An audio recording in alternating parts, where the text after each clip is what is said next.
Baik, jadi inner child itu sebetulnya luka pengasuhan masa lalu. Artinya gini, orang tua kita kan namanya juga orang tua ya, nggak ada sekolahnya jadi orang tua. Jadi selalu kita belajar, kemudian dicoba lagi belajar, dipraktekkan terus gitu ya. Nah, zaman dulu bisa saja orang tua itu belum lagi marak seminar-seminar kayak gini, parenting ya, taklim-taklim yang topiknya parenting kan jarang ya. Jadi orang tua kita dulu mungkin pengasuhannya ada hal yang membuat pada saat itu kita terluka.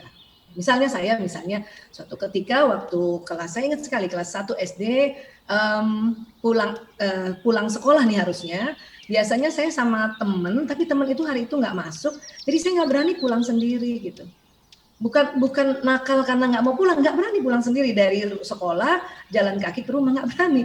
Jadi saya tunggu sampai sore ada orang yang nanti jalan lewati ya mengarah ke rumah baru berani gitu. Tapi apa yang terjadi sampai di rumah, ibu marah, kemudian zaman dulu masih mencubit. Saat itu saya terluka.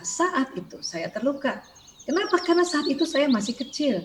Saya belum mengerti bahwa ibu saya waktu mencubit karena dia sangat sayang dan sangat khawatir. Tapi saat itu terluka dan saat itu memori sudah tersimpan di otak saya.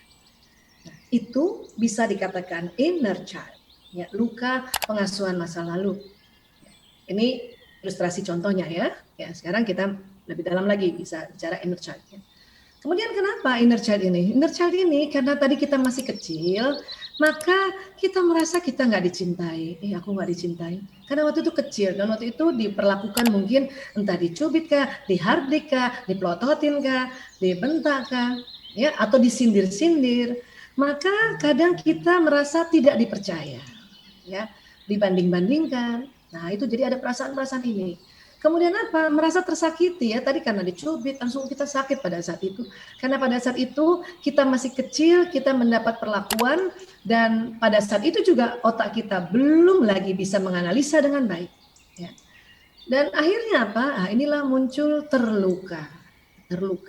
Ya.